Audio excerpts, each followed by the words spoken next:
Top 10 things you didn't know about Raid Volume 2 starting now.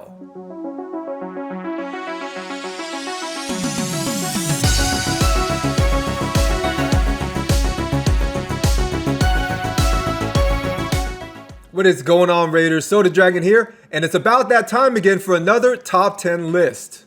So guys, let me know in the comments how many of these that you knew, and also if you have any obscure facts about Raid that I didn't mention. So if you've been playing Raid a while, then yeah, you might know all of these, but if you're new or even mid-game, a lot of these might be a surprise to you. First up, guys, is the revival order for single target revivers. Did you know that you can actually plan out in advance what order you want your single target reviver to revive? So of course this only applies to single target revivers, since team-wide revivers, they just revive everybody. So guys, here is the order for reviving. We have the leader with 1, position 2, position 3, and lastly position 4. So for example, if my Raglan is already in position 1, then she'll start reviving starting position 2, position 3, and then position 4. And when I move her, let's say to position 4, then she's going to start reviving from position 1 to position 2 to position 3. So guys, here's the revival order for 5-person teams. We have 1 with the leader, 2, 3, 4, and 5.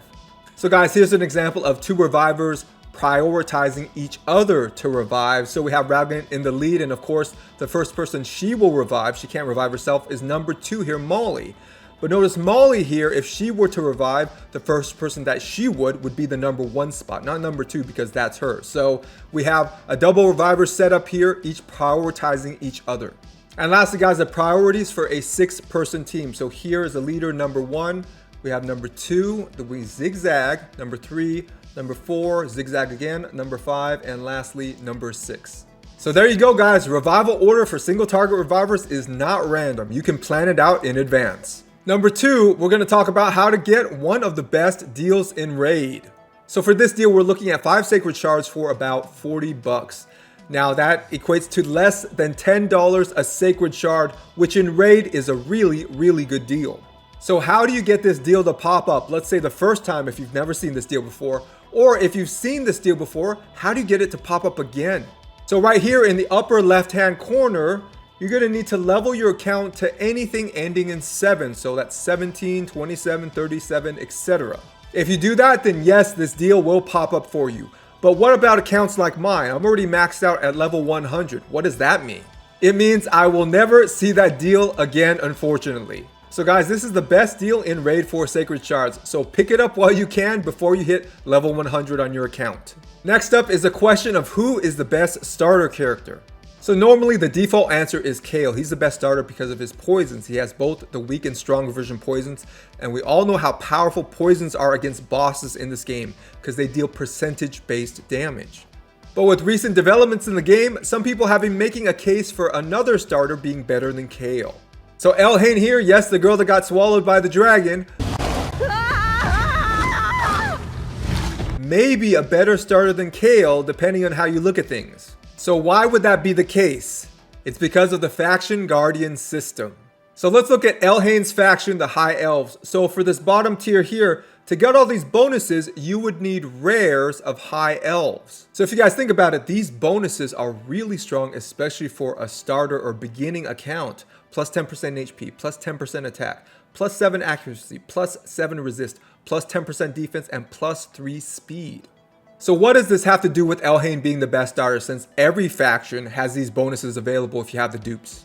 It deals with this campaign stage here, number 6, Palace of Aravia. Here is where, at least in the beginning of the game, you're going to be farming a lot of your speed gear. So while you're spending a significant amount of your time here, at least early game, farming for that speed gear, which you should be, you can actually get a significant amount of High Elf dupes. And then all of a sudden, before you know it, you have enough dupes to max out that faction guardian system for rares and High Elves. Now the bonuses we saw might not seem like a lot for endgame players, but for beginner players, those bonuses are huge. So basically we can do double duty here, that's the point. So not only can we farm for those rares for Elhain's faction guardian bonuses, but we can also farm for one of the most important gear sets in the game, speed gear. Now you guys might say, well, can't we do that with any of the starters? That is, go somewhere and farm not only for the rares for their faction guardian, but also for those gear sets. So the answer is just a straight up no. There is no place in the campaign to farm orc rares. So unfortunately for Gaelic, this double duty idea does not apply to him. But what about for the rest? We can see here that on Durham Forest, we can farm not only for the crit rate gear, but also for Spirit Host here, which would function in the Faction Guardian system for Kale. So yes, technically you can farm double duty here for Kale, but realistically crit rate gear is not as important as speed gear. Not even close. But what about Valdemar Strait here? So not only can we farm Templar, which would function in the Faction Guardian system for Atheel, but we can farm that important lifesteal gear. So Templar is a very good rare in and of himself, especially against someone like Bommel, if you have the right gear on him. Plus that lifesteal set is very powerful for early game players, but it does have its late game use as well. So guys, it's up to you. Let me know who you think is the better starter given this double duty concept. For me personally, I do think I have to give a nod towards El Hain because of the speed gear and how important it is no matter where you are in this game.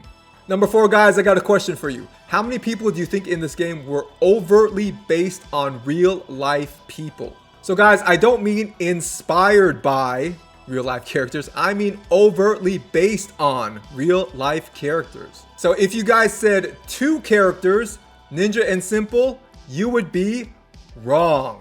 There is actually a 3rd character in this game overtly based on a real life person, and his name is Saito. This dude right here, yes, he is based on someone in real life. Saito is based on this dude here, Daniel Kim from Cerberus Arms on YouTube, among other channels. He has Twitch and other things going as well. For more info, you can check out Cerberus Arms' video here about how he became a character in Raid. So the final answer for number 4 is that there are 3 characters in Raid explicitly based off real life people. Nah, we're not counting this right now. Alright guys, number 5 here deals with the Forge. Did you know that there's a limit on how much you can stockpile of any one material? So no, it is not unlimited.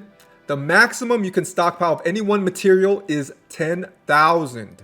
So how is that relevant to you? Well, make sure that you use your forged materials before they get to that 10,000 limit.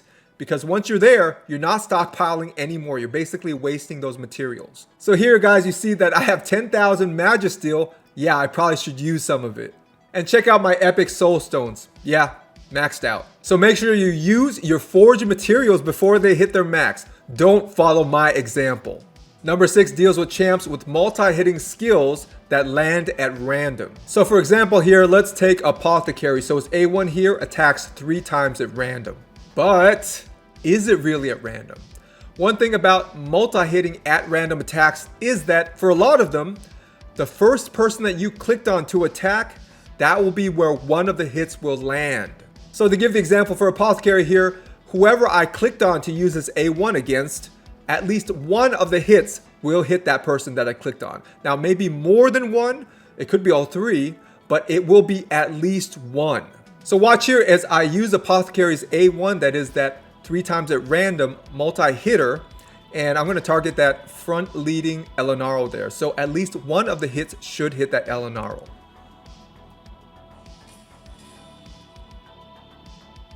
There you go. Next up guys, we got Cold Heart that does have a multi-hitting at random A1. And same thing, we're going to target that leading Elenaro there. So the same thing should happen. At least one of those 4 hits should hit that Elenaro.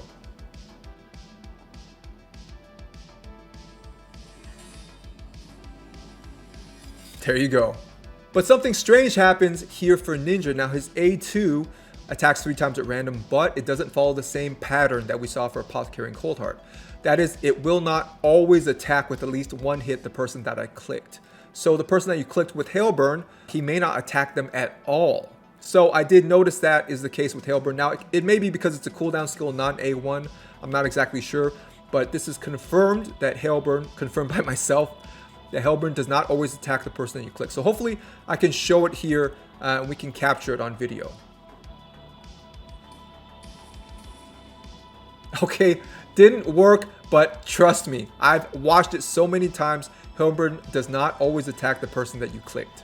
Alright guys, that is it for number 6. So if you have a champ that has a multi-hitting at random attack. At least for certain champs, you can count on that multi-hitter hitting at least one time against the person that you clicked. Now, does it work for all champions in this game?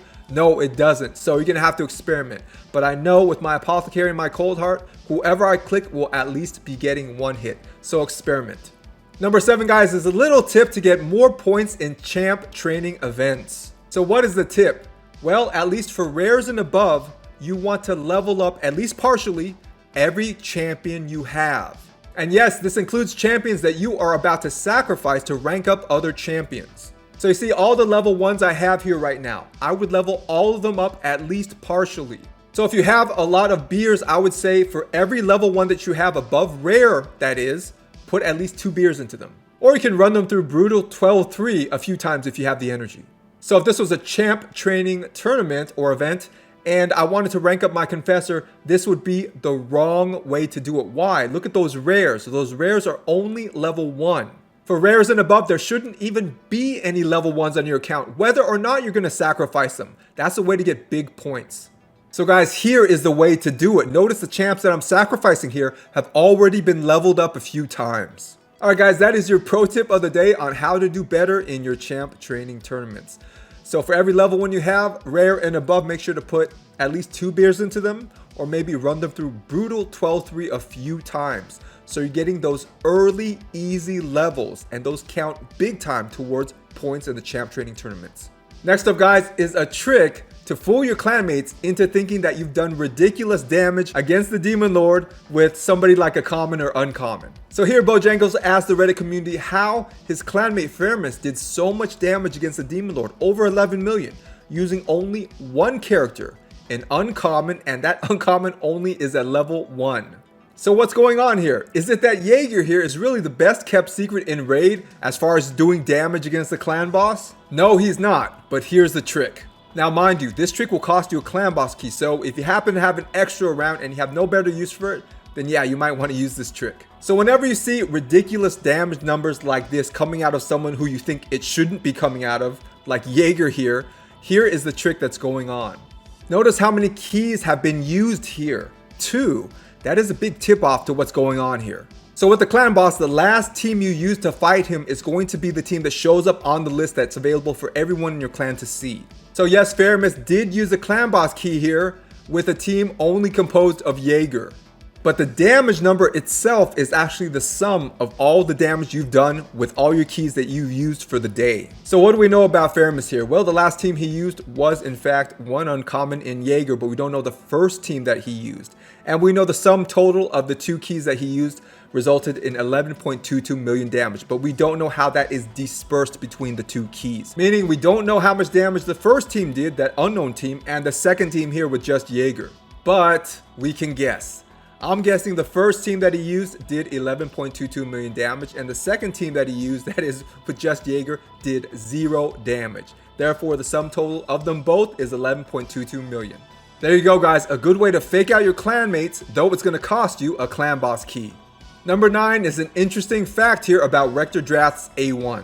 So notice with her A1 here, Scepter of Authority, she has a 50% chance when booked to land that strong version decrease attack for 2 turns. So for your normal run-of-the-mill non-void characters, when they weak hit against a bad affinity, that normally means they do not transfer any debuffs. So for Rector, she is forced, so if she were to land a weak hit against a Spirit Affinity champion, normally that would mean that, at least for this A1, that decreased attack would not transfer over. But it seems like it can, even though it doesn't read that way in the description. Here's a video by my boy HG Senti showing that even on weak hits against Spirit Affinity champions, Rector Drath can still place that decreased attack debuff.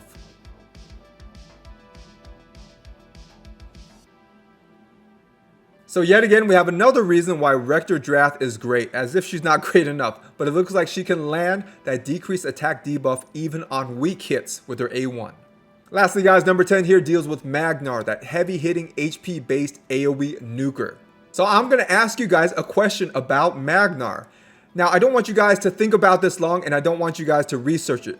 Just spit out the first answer that comes to your mind. Does Magnar have a tail? If you said yes, Then you would be right. Yes, Magnar actually does have a tail. So even though this character is well known, the fact that he has a tail is not. So some of you smart Alex out there that got the answer right might be thinking, well, don't all demon spawn have tails? The answer is no. Check out my tailless boy Kaimar here. Now you might say he's hiding it under his clothes. Well, maybe. But what about Akoth here? All I see is a bare butt. No tail.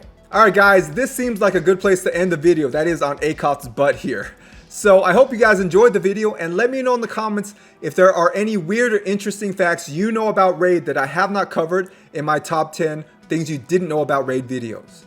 If you guys haven't yet, like, subscribe, and share. Turn on all notifications. Stay safe, and I will see you guys in the next video.